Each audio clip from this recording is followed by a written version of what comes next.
Hi everyone, welcome to our channel English literature. आज की इस वीडियो में हम कालिदास का जो प्ले है अभिज्ञान शकुंतलम उसके बारे में उसको कवर करेंगे। ठीक है, पहले हमने एडिपस रेक्स कंप्लीट कर लिया है। ठीक है, तो एक ये समरी टाइप में है ताकि आपकी क्विक रिवीजन हो जाए। ठीक है, तो आइए स्टार्ट करते हैं। तो Kalidas Abhijnana Shakuntalam the recognition of Shakuntala, यानी इसमें वो है शकुंतला को पहचानता है। ये आपको आगे पता लगेगा, या जिन्होंने पढ़ रखा उनको पता है कि कैसे किंग दुष्यंत जो है वो शकुंतला को पहचानता है। ठीक है, तो कैसे ये पूरा जो प्ले है वो उसके पहचानने पे ही डिपेंड करता है। Stand as one of the supreme achievements in Sanskrit literature की, ये सबसे बढ़िया सुप्रीम अचीवमेंट है एंड वर्ल्ड ड्रामा में। This teaching guide serve as a comprehensive resource for instructor leading masters level students through this complex and profound text के through हमें पता लगता है इसमें। The guide aims to facilitate deep engagement with play's aesthetic qualities, इसकी हमें aesthetic qualities के बारे में पता लगता है, फिलोसफिकल डायमेंशंस के बारे में पता लगता है, कल्चरल सिग्निफिकेंस क्या है इसका, एंड एंड्यूरिंग रेलिवेंस क्या है इस चीज़ की। Abhijnana Shakuntalam is not merely a romantic, सिर्फ एक रोमांटिक टेल ही नहीं है। It is multifaceted exploration of memory. इसमें बहुत अलग तरीके से मेमोरी रिकॉग्नाइजेशन, पहचानना किसी को, duty, love and cosmic order, ये सब के बारे में बताया गया। ठीक है, एक बात और मैं कहना चाहूँगी कि आपको लगता होगा कि इंग्लिश टू इंग्लिश पढ़ाना चाहिए या ऐसे क्यों पढ़ाया जा रहा है, तो मेरा मेन मोटो इस चैनल का यही है कि इट्स नॉट नेसेसरी कि आपको सबको एक जैसा समझ आए। मतलब इंग्लिश टू इंग्लिश सबको समझ नहीं आ पाता, लेकिन जो कर रहे हैं उनको समझ आए वो चीज़। मेरा सिर्फ इसका यही मोटो है इस चीज़ का कि वो आप पढ़ पाओ। उसके बाद अगर हमें किसी चीज़ का कॉन्सेप्ट क्लियर होता है तो लाइन टू लाइन तो हम वैसे भी पढ़ लेते हैं, कोई भी हो वो पढ़ लेता है। तो इसीलिए आपको इस वजह से हिंदी एक्सप्लेनेशन सिर्फ इंग्लिश की, क्योंकि हम इंग्लिश ही पढ़ रहे हैं और उसकी हिंदी एक्सप्लेनेशन बताई जा रही है, तो वो इसी वजह से बताई जा रही है ताकि सबको ये आसानी से समझ आए। ठीक है, ये सबके लिए है ये चैनल। आइए स्टार्ट करते हैं कि ये हमें क्या बताता है मेमोरी के बारे में, रिकॉग्नाइजेशन के बारे में, यानी पहचान करने के बारे में, ड्यूटी क्या होती है, लव, कॉस्मिक ऑर्डर, इन सब चीज़ों के बारे में बताता है। थ्रू इट्स इंट्रिकेट प्लॉट, इसका प्लॉट जो है वो बहुत इंट्रिकेट है, lyrical language and philosophical depth की वजह से the play invites reader into a world where human and divine intermingle, कि जहाँ पे एक इंसान और डिवाइन, यानी इसमें आप देखोगे तो ऊपर से दैवीय शक्तियों का भी जिक्र किया है, वो आपस में इंटरमिंगल हो जाती है। Where courtly life and forest hermitage present contrasting value, जहाँ पे लाइफ भी दिखा रखी है, फॉरेस्ट भी दिखा रखे हैं, हर्मिटेजेस भी दिखा रखे हैं। ठीक है, ये सब दिखा रखे हैं। And where separation and reunion function as both narrative device and metaphysical principles use करें। वहाँ पे क्या होता है, सेपरेशन भी होता है, पहले अलग होएंगे फिर इनका फिर से रीयूनियन हो, पहले यूनियन होगा फिर सेपरेशन होगा फिर रीयूनियन होगा। दिस गाइड विल एग्जामिन, जैसे प्ले हमें मल्टीपल पर्सपेक्टिव हमें देखने को मिलेंगे, जैसे हिस्टोरिकल है, लिटरेरी है, philosophical, aesthetic, comparative. It will provide, ये सब हमें इसके बारे में बता रखा है। फिर है हिस्टोरिकल कॉन्टेक्स्ट क्या है।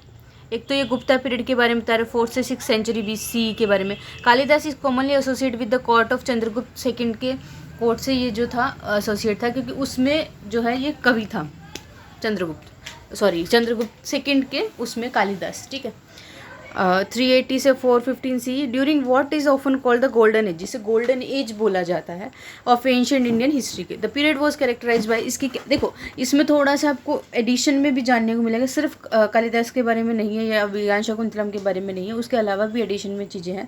जैसे इसके हिस्टोरिकल कॉन्टेक्स्ट हम शुरू कर रहे हैं। अभी थोड़ा सा गुप्ता पीरियड के बारे में बताएंगे क्या क्या इसमें है। The period was characterise by, इसमें क्या पॉलिटिकल स्टेबिलिटी थी एंड प्रॉस्पेरिटी अंदर द गुप्ता एम्पायर के अंदर में, ये सब था। Flourishing of art, science and literature, art बहुत ज़्यादा फ्लरिश हो रहा था, साइंस भी हो रहा था, लिटरेचर भी हो रहा था। Synthesis of classical Sanskrit culture जो है उसका एक सिंथेसिस हो रहा था। Religious pluralism with Hinduism predominant but Buddhism and Jainism also thriving, इसमें क्या भी रिलीजियस प्लूरलिज्म, यानी बहुत सारे रिलीजन भी आ रहे थे। हिंदू तो मेन था, प्रीडोमिनेंट था, लेकिन उसके साथ साथ बुद्धिज्म भी आ रहे थे और जैनिज्म भी आ रहे था। सोफेस्टिकेटेड एंड अर्बन कल्चर था, वेनरेशन ऑफ फॉरेस्ट रिट्रीट, ये सब भी था, अर्बनाइजेशन भी था। एक्सटेंसिव ट्रेड नेटवर्क था जो इंडिया को सेंट्रल साउथ ईस्ट एशिया से कनेक्ट करता था। The Gupta period represent a time of culture consolidation where many of the defining elements of classical Indian civilisation reach their mature forms. मतलब जितना भी हमें देखने को मिलता है ना इंडियन सिविलाइजेशन में, वो गुप्ता के टाइम पे वो अपनी मेच्योरिटी तक पहुंच चुके थे। The empire provided the stable patronage necessary for the development of sophisticated court culture. ये सब इन कल्चर के बारे में बताता है। While also valuing the forest hermitage tradition represent in Abhijnana Shakuntalam. लेकिन ये क्या दिखा रहा है कि फॉरेस्ट जो ट्रेडिशन था ना, कि लोग कुटिया बना के, लोग नहीं संत मतलब जो ऋषि मुनि है वो कुटिया बना के रहते थे, तो वो चीज़ें भी इसमें दिखाई गई है। फिर आता है Abhijnana Shakuntalam literary historical context है। Abhijnana Shakuntalam draws on a narrative material from earlier text से लिया गया है। ये सबसे पहले क्या दिखाता है, ये the story of Shakuntala and Dushyanta appear in Mahabharata book 1 Adi Parvan शकुंतलोपाख्याना। तो ये क्या कह रहा है कि ये हमें स्टोरी बताता है शकुंतला और दुष्यंत की, जो महाभारत के फर्स्ट उसमें आते हैं, फर्स्ट बुक में यहाँ आते हैं। फिर आते हैं the Padma Purana contain a version of the story. जो पद्म पुराण है उसमें भी एक वर्जन है इस स्टोरी का। Reference to the aspect of tale appear in Vedic culture में जो ये इनकी स्टोरी लिखी गई थी दुष्यंता की और इसकी शकुंतला की, उनसे रेफरेंस लिया गया है। Kalidas innovation lies not only in creating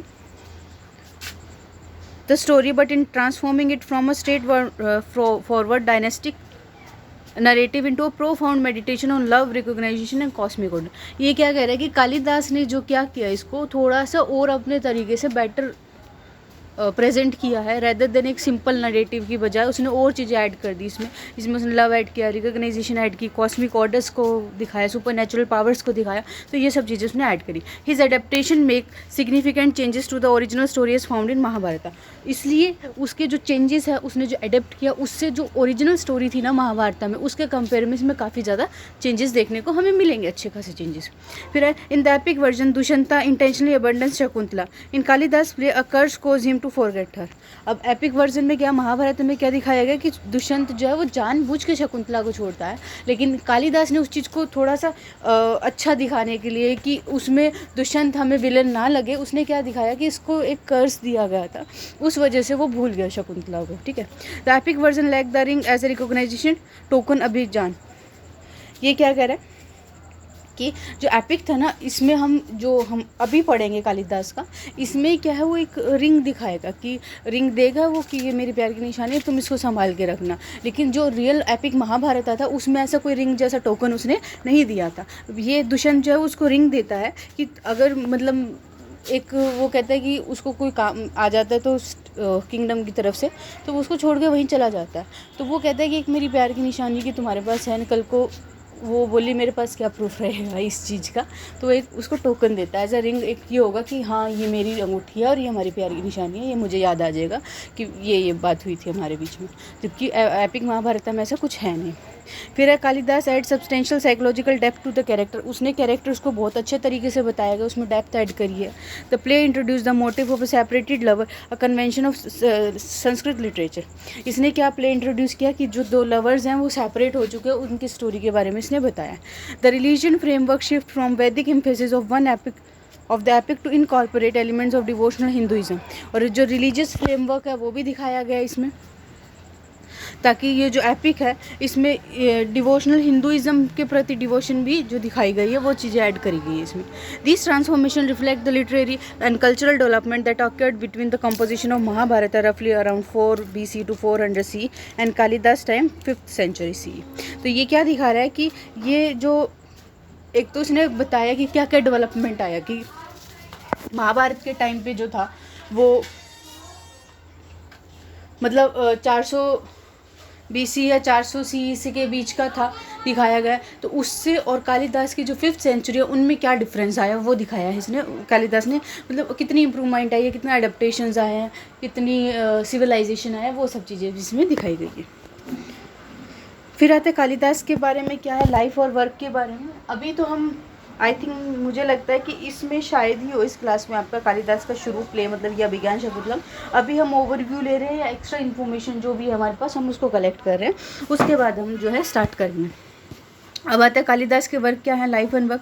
biographical details about Kalidasa are scarce and largely speculative. What we know about him comes primary from, बहुत कम है, हमें कुछ ही जो सोर्सेज है उनसे पता लगता है, और वो कहाँ से आती है। Reference with in his own works and later literary tradition of the end legends. जो उसकी खुद की किताबें लिखी हुई उससे ही हमें थोड़ा बहुत आइडिया लगता है कि ये क्या था, कालिदास कौन था, कैसा था। Influence based on historical linguistic evidence, उसके साथ के जो कंटेम्प्रेरी थे उनसे हमें पता लगता है, उन्होंने भी तो कोई बुक्स लिखी होंगी, तो उससे इनसे थोड़ा बहुत हमें आइडिया लगता है। दो traditional accounts sometimes place him in the 1st century BC. Scholarly census generally places him in the 4th and 5th century BC during the Gupta period. कई जो है उसको कुछ ट्रेडिशनल चीज़ें उसको कहते हैं कि वो 1st सेंचुरी BC का है, लेकिन कई ये बताते हैं कि वो 4th से 5th सेंचुरी का, क्योंकि जब गुप्ता के भी हमें ये तो हम क्लियरली पढ़ते हैं ना कि चंद्रगुप्त उनके सेकंड के टाइम पे था ये कालिदास, तो उनका तो 4th to 5th सेंचुरी में आया, तो वो चीज़ हमें उससे पता लगती है. Legends associate him with the court of Chandragupta second Vikramaditya. और ये लेजेंड उसको किससे एसोसिएट करते हैं कि चंद्रगुप्त जो सेकंड है वो विक्रमादित्य जो टाइटल दिया गया था उनसे ही एसोसिएट है, उनके कोर्ट में था. कालिदास मेजर वर्क क्या क्या है, ड्रामाज हैं. क्या क्या ड्रामाज है, एक तो सबसे पहले जो हम पढ़ ही रहे हैं Abhijnana Shakuntalam, the recognition of Shakuntala का हम जो पढ़ रहे हैं. फिर है Vikramorvashiyam, Urvashi won the valour, जो उर्वशी को मिला. मालविका अग्निमित्रम, मालविका और अग्निमित्र का जो दिखाया गया लव स्टोरी ये से है. और एपिक पोएम क्या है, रघुवंशा, द डायनेस्टी ऑफ रघु की डायनेस्टी है. कुमार संभव, द बर्थ ऑफ कुमार दिखाया गया, ये पोएम्स हैं. लिरिक पोएम क्या है, मेघदूत है, द क्लाउड मैसेंजर. मेघ यानी बादल और दूत यानी मैसेंजर, तो वो हमें नाम से पता है, द क्लाउड मैसेंजर. ऋतु संहार, ऋतु यानी जो सीजन्स आते हैं ना, तो ये क्या है, the gathering off season, attribution debated, ये हमें इसकी देखने को मिलती है. फिर लिटरेरी सिग्निफिकेंस क्या है, Kalidas is widely regarded as the foremost poet and dramatist in Sanskrit tradition में सबसे पुराने और सबसे अच्छे हैं, ड्रामेटिस्ट हैं. His works exemplifies the classical ideals of Sanskrit literature के बारे में इनका जो है मेनली जो इनका वर्क है वो बताता है. Mastery of language and poetic forms थी, मतलब संस्कृत पे इनकी काफ़ी अच्छी ग्रिप थी. बैलेंस बिटवीन इमोशनल डेप्थ, भाव और एस्थेटिक रिफाइनमेंट के बताते हैं कि कौन कौन से भाव है. ठीक है, इंटीग्रेशन ऑफ इसमें इरोटिक, हीरोइक, स्पिरिचुअल थीम्स डाली गई हैं. ठीक है, जैसे अलग अलग तरह के हमें रस भी देखने को मिलेंगे बाद में, तो वो सब चीज़ें ऐड कर दी है. Sophisticated use of literary device and suggestion, ध्वनि का यूज़ किया गया, यानी साउंड, म्यूजिक, ये सभी इन्होंने लिटरेरी डिवाइस को अच्छे से यूज़ किया है. Harmony between natural beauty and human emotions के बारे में दिखाया गया. जैसे अब इन्होंने हर्मिटेज की लोकेशन ली, यहाँ पे सेटिंग ली है, तो नेचुरल ब्यूटी दिखा दी, उसमें ह्यूमन इमोशंस कैसे दुष्यंत और शकुंतला बात करते हैं, उनके क्या इमोशंस आते हैं, वो सब चीज़ें दिखा रहे हैं. The 9th century literary theorist Anandavardhana consider Kalidas the master of suggestion dhavni, the highest quality in poetry according to Sanskrit aesthetics. जो ये 9th सेंचुरी के लिटरेरी थियोरिस्ट हैं आनंद वर्धन, वो कालिदास को सबसे बेस्ट बताते हैं ध्वनि के उसमें. ठीक है, और ये हाईएस्ट क्वालिटी की बताते हैं इनकी पोइट्री में जो संस्कृत एस्थेटिक्स है, मतलब संस्कृत, मतलब इनका काम मेनली जो संस्कृत पे है ना, बाद में हमने वो लिटरेचर में ऐड कर दिया इंडियन लिटरेचर में, बट है तो इनका मतलब संस्कृत ही ना. तो the poet's profound influence on the Indian literary tradition is summed up in the Sanskrit. Sanskrit में कहा गया कालिदास श्रेष्ठ नातु ब्रह्मा अपि.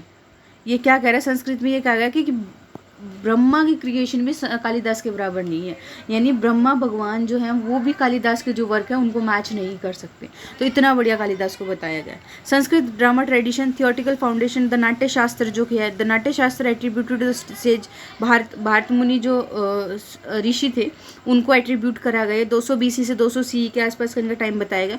प्रोवाइड्स द फाउंडेशनल फ्रेमवर्क बताते हैं संस्कृत ड्रामेटिक थ्योरी के बारे में.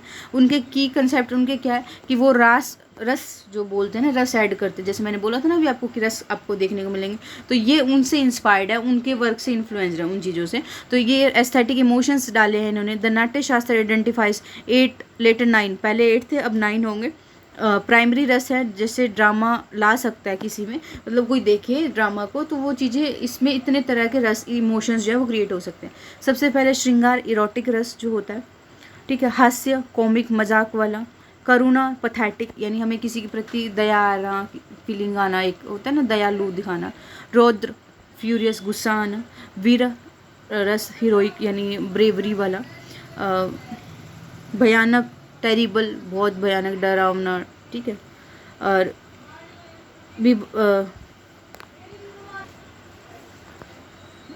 विभात्सा, ऑडियस, ये डरावना जो होता है ना, घिनौना. डरावना तो इसमें आ गया ना, मतलब घिनौना, बहुत ही बेकार वो वाला. अद्भुत, मार्वलस, बहुत ही अमेजिंग.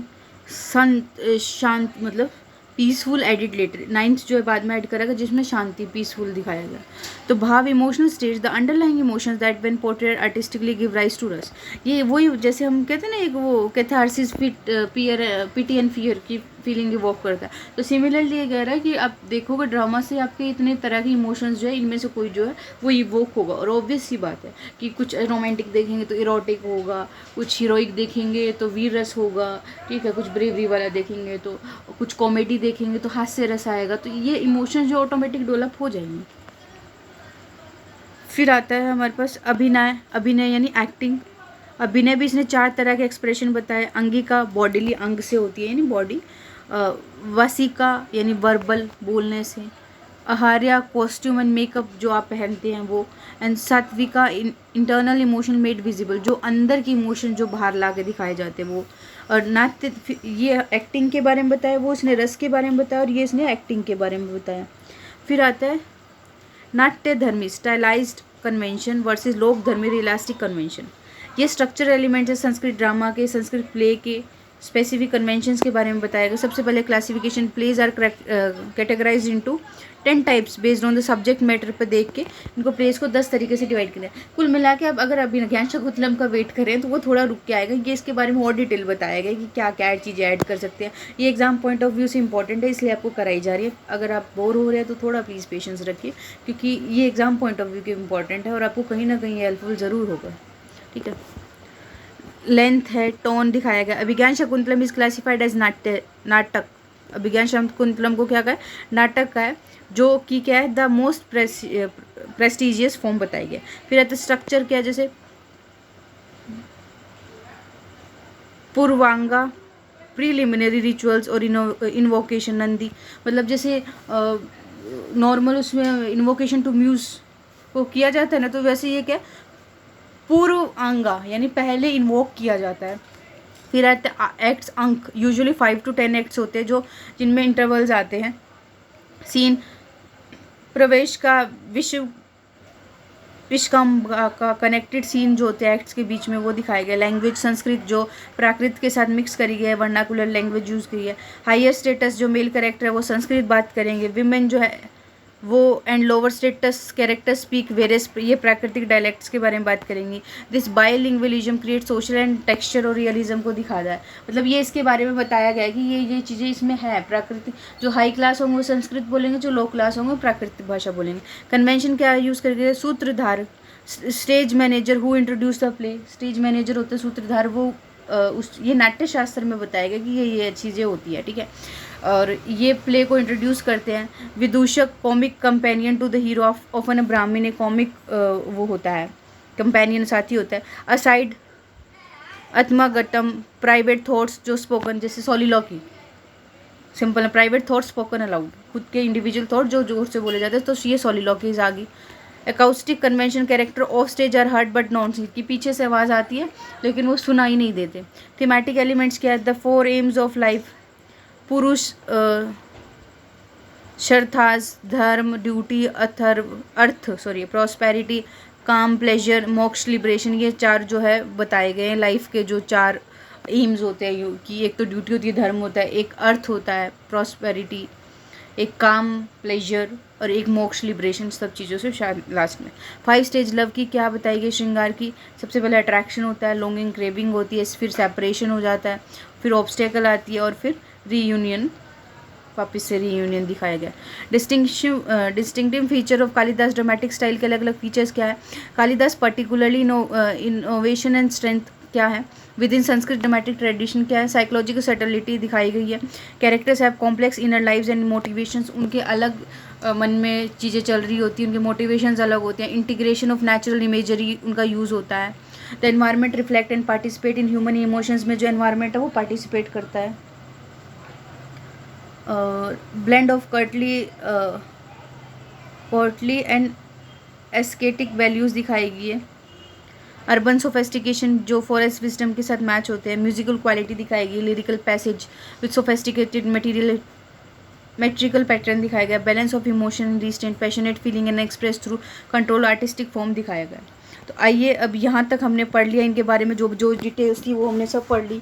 अब इसकी प्लॉट समरी के बारे में हम शुरू करते हैं पढ़ना। अब कुछ इंटरेस्टिंग आएगा शायद आपके अकॉर्डिंग, ठीक है। तो प्लॉट समरी स्टार्ट करते हैं इसकी। प्लॉट समरी क्या कहती है, फर्स्ट एक्ट में द फॉरेस्ट हर्मिटेज, एक कुटिया दिखाई गई है जंगल में, ठीक है। The play opens with the benediction Nandi, यानी एक इन्वोकेशन बोलते हैं ना, जिससे उससे शुरू होती है ये प्ले। फॉलोड बाय उसमें प्रोलोग है where the stage manager converse with an actress, जहाँ पे स्टेज मैनेजर जो एक्ट्रेस के साथ बात करता है। King Dushyanta on a hunting expedition pursue a deer in the hermitage of the सेकन, यहाँ पे ये जो हर्मिटेज है वो किन की है, सेग यानी कि ऋषि कण्व की है। कण्व, हिंदी में कण्व बोलेंगे इसको, इंग्लिश में कण्वा, ठीक है। कण्व की है ये। और इसमें जो किंग दुष्यंत है वो आते हैं और वो एक डियर को हिंदी में हिरन का शिकार करते करते वो उनके उस तक पहुंच जाते हैं। हेयर ही एनकाउंटर शकुंतला, यहाँ पे वो शकुंतला से मिलते हैं। द फोस्टर डॉटर ऑफ कन की ये रियल बेटी नहीं है, एडॉप्टेड है, इनको मिली थी, मतलब तो उस हिसाब से फोस्टर यूज़ किया गया, तो फोस्टर बेटी है इनकी कन की। विद हर फ्रेंड्स, जो अनुसुईया के साथ और प्रियमवदा के साथ वो मतलब है उधर हर्मिटेज में। The king disguised as an official is immediately captivated by Shakuntala's beauty, और वो एक नॉर्मल एक ऑफिशियल्स की तरह है, वो एक राजा की तरह नहीं आया है, मतलब एक अधिकारी टाइप में आया है। तो वो शकुंतला की ब्यूटी से बहुत ज़्यादा फैसिनेट हो जाता है, उससे कैप्टिवेट हो जाता है, उसको बहुत पसंद आती है Shakuntala.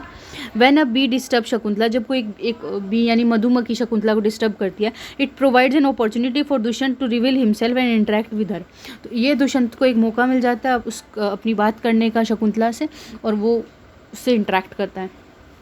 Learning that Shakuntala is of royal and divine parentage, daughter of sage Vishwamitra and nymph Menaka, Dushyanta realise she is suitable match.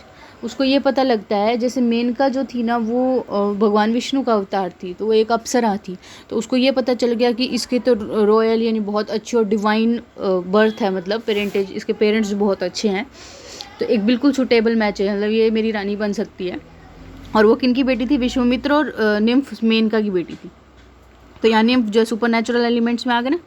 Dushyant realise she is a suitable match, उसको ये पता लग गया कि ये एक सुटेबल मैच है। As Shakuntala companions leave to fetch water, the king and Shakuntala experience the first stirring of mutual attraction, जैसे ही जो उनकी कंपेनियन थी शकुंतला की, प्रेमवदा और वो अनुसुईया, जैसे ही वो पानी लेने जाती है तो वो उनको एक मौका मिल जाता है शकुंतला और दुष्यंत को, और वो एक दूसरे के प्रति अट्रैक्शन फील करते हैं।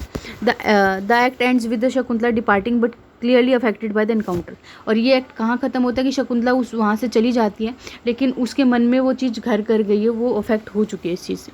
फिर आता है सेकेंड एक्ट आता है द किंग्स कंपेनियन, किंग के जो साथी हैं वो। The shorter act focuses on king's entourage, the king jester and confidant Madhav complains about the hardship of hunting expedition.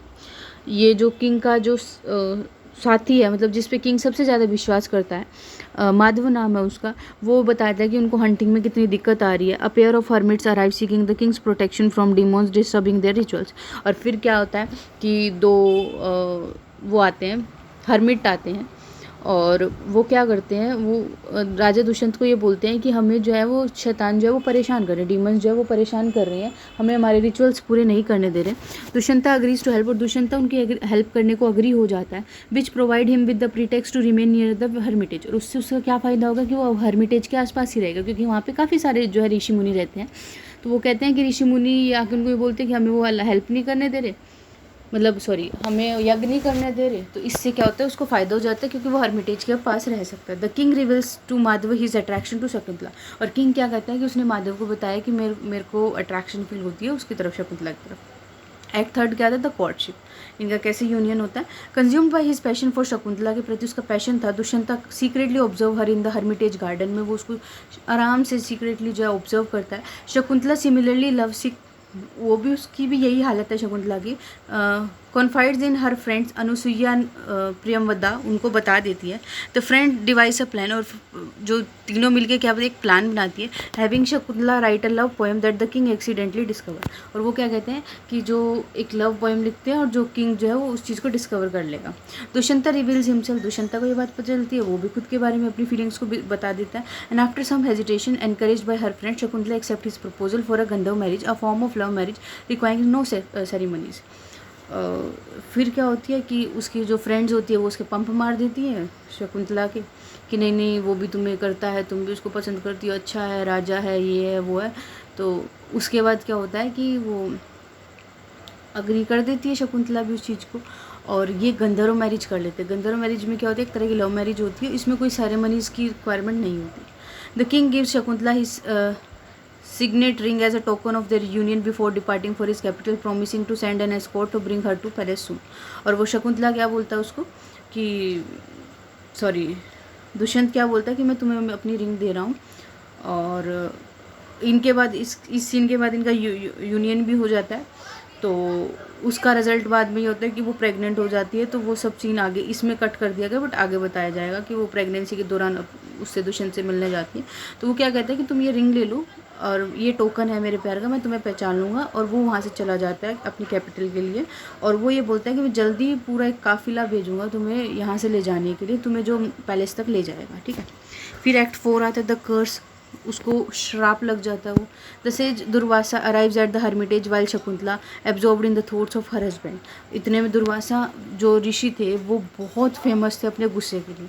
वो आते हैं कुटिया में, वो बोलते होंगे जो भी उन्होंने बोलना, भिक्षा दे या जो भी है। तो शकुंतला जो है वो अपने उसके हस्बैंड के ख्यालों में खोई हुई है।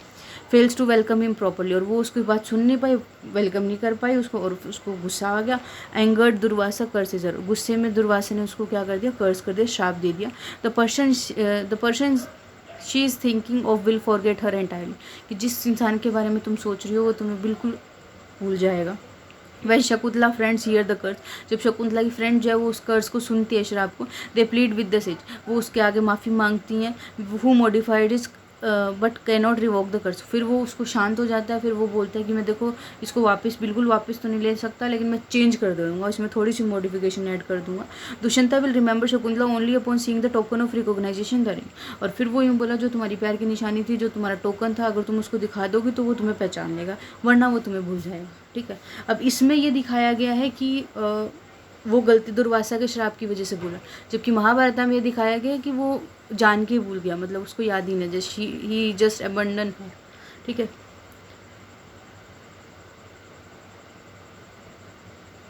कन्व रिटर्न, कन्व जो है वो वापस आता है। Having divine knowledge of the marriage, उसको ये पता चला कि इसकी शक्तियों से अपनी पता चला कि इनकी शादी हो चुकी है। गिव्स हिज ब्लेसिंग, उसने उसको ब्लेसिंग दी। He makes arrangement for Shakuntala to travel to her husband court, और उसने क्या कहा, पूरा वो बनाया कि वो अपने हस्बैंड के पास जो है वो चली जाए, उनके कोर्ट में चली जाए। Offering paternal advice about wifely duties and proper conduct in the royal household, और वो उसको क्या कहता है कि जो भी एडवाइस देनी होती है एक फादर के हिसाब से, उसने वो एडवाइस दी और कहा कि तुम अच्छे से रहना वहाँ पे उनके रॉयल कोर्ट में, ही सब बताया, ठीक है। ये 4th एक्ट में कंप्लीट हो जाता है। अब आता है 5th एक्ट, क्या आता है, rejection at the court, court में कैसे वो रिजेक्ट हो जाता है। शकुंतला द नाउ प्रेग्नेंट, अब वो प्रेग्नेंट होगी उस चीज़ की वजह से। अराइव्स एट दुष्यंतास पैलेस पे आती है, accompanied by hermits from Kanva आश्रम, कन्व के आश्रम से कुछ और हर्मिट्स यानी उसके साथ ऋषि आए हैं। ड्यू टू कर्स की वजह से the king does not recognise her and denies any marriage, और वो क्या कहता है कि मुझे तो तुम याद नहीं है और मैं इस शादी को नहीं मानता, कोई भी हो सकता है, कल को रॉयल हेयर बनने के लिए कोई भी आ सकता है, उत्तराधिकारी बनने के लिए कोई भी आ सकता है इस चीज़ के लिए। टू शकुंतला होरर, शकुंतला के डर के कारण she discover she has lost the ring, और उसको बाद में ये पता लगा कि उसने तो वो रिंग भी खो दी। Likely while bathing in the sacred Sakoti river में जब वो नहा रही थी ना, हाथ धो रही थी या नहा रही थी, उसने वो रिंग उसके हाथ से निकल के वो वहीं गिर। Without this token with no witness to their forest marriage, अब इसके साथ कोई तो टोकन नहीं है, कोई किंग की साइड से कोई वो नहीं है, ठीक है, एविडेंस वो नहीं है, विटनेस नहीं है उस चीज़ का कि उनकी सीक्रेट मैरिज हुई थी फॉरेस्ट में। दुष्यंता रिजेक्ट्स हर क्लेम, और दुष्यंता उसको कम्प्लीटली रिजेक्ट कर देता है। As the hermit condemn the king and prepare to depart with disgrace Shakuntala, a divine light appears and carries her away to an unknown location, leaving both the king's courts and her forest accompanied bewildered। वो क्या कह रहा है कि इतने में उसको क्या होता है कि जैसे ही जो हर्मिट्स हैं उनको गुस्सा आता है, वो किंग को कहते हैं, किंग की निंदा करते हैं, भी तुमने ये क्या किया, पहले ये कर लिया, अब तुम इस चीज़ को मानने को तैयार नहीं हो। तो वो क्या करते हैं, इतने में एक लाइन ऊपर से एक लाइट आती है, डिवाइन लाइट, और वो शकुंतला को वहाँ से उठा लेती है और गायब कर देती है, ठीक है। वो राजा भी देखता रह जाता है, उसके साथी भी देखते रह जाते हैं, जो शकुंतला के साथ आए थे हर्मिट के से, सब देखते रह जाते हैं, उसको एक ऐसी अननोन लोकेशन पे जाकर वो छोड़ देते हैं, ठीक है। फिर आते सेपरेशन एंड द रिंग, अब वो अलग हो गए 6th एक्ट में, और अब रिंग के बारे में बताएगा। A fisherman is brought before the king officer, और एक फिशरमैन को क्या होता है, एक अंगूठी मिल जाती है, उसकी फ़िश ने वो खा ली होती है, ठीक है। और फिशरमैन को बुलाया जाता है किंग ऑफिसर के थ्रू, कि कह रहा है कि इनके पास ये रिंग है, इस बंदे के पास राजा की रिंग है, ठीक है। Accuse of possessing the royal signet ring, वो कह रहा है कि ये रॉयल रिंग है और ये नॉर्मल इंसान के पास कैसे आई। He explain that he found it in the belly of a fish, और वो क्या कहता है कि मुझे तो एक फिश के पेट में मिली है ये। When the ring is present to Dushyanta, जब दुष्यंत को वो रिंग दी गई, द कर्स इज ब्रोकन, वो जो श्राप था वो टूट गया, एंड हिज मेमोरी रिटर्न, और उसकी मेमोरी जो है वो वापस आ गई। Overcome with remorse and grief, अब उसको दुख हो रहा है, पछतावा हो रहा है, सब कुछ हो रहा है। The king falls into a deep depression, वो बहुत ज़्यादा डिप्रेशन में चला गया। रिजेक्टिंग एंटरटेनमेंट, वो किसी तरह का कोई एंटरटेनमेंट नहीं कर रहा, बस अब अपनी शकुंतला की पेंटिंग्स को देखे जा रहा है, जितना उसको याद आ रहा है उनको ही देखे जा रहा है। बस उसने पेंटिंग बनवा ली शकुंतला की, जितनी उसकी मेमोरी थी, जितना उसको शकुंतला याद थी, उस हिसाब से वो उन्हीं को देखे जा रहा है। फिर आते हैं news arrives of his victory over demons, वो कह रहा है कि अब उसने शैतानों पे भी अपनी विक्ट्री कर ली, but this bring little joy, लेकिन उससे उसको थोड़ी सी खुशी हुई। The festival of celestial names if approaching and Dushyanta is invited by Indra chariot Matali to assist the gods in their battle against demons. और अब क्या कह रहा है कि जो दुष्यंत है, वो दुष्यंत को इंद्र ने जो है इन्वाइट किया है। क्यों? क्योंकि अब उनके राक्षसों के बीच में और उनके बीच में, भगवान के बीच में अब लड़ाई हो रही है, तो वो कह रहे तुम हमारी साइड से लड़ना। फिर आता है 7th एक्ट आ गया अब हमारा, इसमें अब फिर से ये रीयूनियन हो जाते हैं। Returning victories from the battle with demons, किससे वो जब जीत के आया, Dushyant and Matali pass over the sacred mountain Hemkut पे वो चले जाते हैं, वेयर द से मारीच हैज़ हिज हर्मिटेज, जहाँ पे मारीच की जो है अपनी हर्मिटेज है, अपनी कुटिया है। Drawn mysterial to the place, वो इस प्लेस पे बहुत ऐसे मिस्टीरियसली देखता है। Dushyanta meets a young boy wrestling with the lion cub, वो एक बच्चे से मिलता है जो एक शेर के बच्चे के साथ जो है वो लड़ाई कर रहा होता है, रेसलिंग कर रहा होता है, ठीक है। The king feels an inexplicable paternal affection for the child, और उसको उस बच्चे के प्रति बहुत ज़्यादा प्यार आया, एक फादरली लव आया, मतलब बहुत ज़्यादा प्यार आया। Who was royal and who wears royal amulet for protection, जिसने रॉयल, उस चाइल्ड ने एक कवच सा पहन रखा था, रॉयल कवच था वो अपनी प्रोटेक्शन के लिए, तो ठीक है। The boy's care taker turns out to be Shakuntala, और जब उसने देखा तो उसकी बॉय की केयर टेकर कौन थी? शकुंतला थी। Now transformed by austerity and sorrow, अब वो दुखी हो चुकी है और थोड़ी वो हो चुकी है, चेंज हो चुकी है। दुष्यंता रिकोगनाइजर, दुष्यंता उसको रिकोगनाइज याद कर लेता है। एंड एक्सप्लेन एंस्यू, और वो अपनी अपनी जो एक्सप्लेनेशन है वो बताता रहता है, मेरे साथ ये हुआ, ये हुआ, ये हुआ। The boy is their son Sarvadaman, later known as Bharata, ठीक है। और ये बॉय कौन था? उनका बेटा था, जिसको सर्वदमन, जिसको बाद में भारत कहा गया। तो से मारीच ब्लेस देयर यूनियन, और फिर जो मारीच राजा थे वो उनकी रीयूनियन को ब्लेसिंग देते हैं। Explaining how divine forces have guided these events to fulfil for a greater purpose, और उसने क्या कहा है कि ये सब चीज़ें मतलब डिवाइन फोर्सेस का था। पहले उसको कैसे वो भूला उस चीज़ को, कैसे इनके अलग इन्होंने पाला है, फिर कैसे इंद्र ने उसको बुलाया कि तुम डीमंस के साथ लड़ो, फिर वो उस मारीच वाली उस पे गए, कुटिया पे गए। तो वो कह रहा है कि ये सब जो है वो सारी डिवाइन फोर्स के ने ये सब काम किए हैं। The family is reunited and returns to Hastinapur to rule righteously, और ये जो है वो फैमिली रीयूनाइट हो जाती है फिर से, और अब वो हस्तिनापुर की तरफ चले जाती है रूल करने के लिए। ठीक है, आज के लिए इतना ही करेंगे हम, क्योंकि आप सब, एक तो प्ले थोड़ा सा वैसे इंटरेस्टिंग है बट वैसे थोड़ा सा बोरिंग है ये, तो इतना ही करेंगे। बाद में इसका जो स्ट्रक्चर एनालिसिस वगैरह है और इसमें एडिशनल इन्फॉर्मेशन है वो हम हमारी नेक्स्ट वीडियो में कंटिन्यू करेंगे। इस वीडियो में हमने प्लॉट कर लिया है, जो इसका प्लॉट था 7 एक्ट का है, और ये सब हमने पढ़ लिया। बाकी हम जो है नेक्स्ट में पढ़ेंगे, थीम्स क्या है, इम्पॉर्टेंट चीज़ें, और इसमें शॉर्ट निकल सकता है ना, जो इम्पोर्टेंट पॉइंट्स लिख कर सकते हैं, वो हम नेक्स्ट वीडियो में करेंगे। आज के लिए इतना ही, थैंक यू।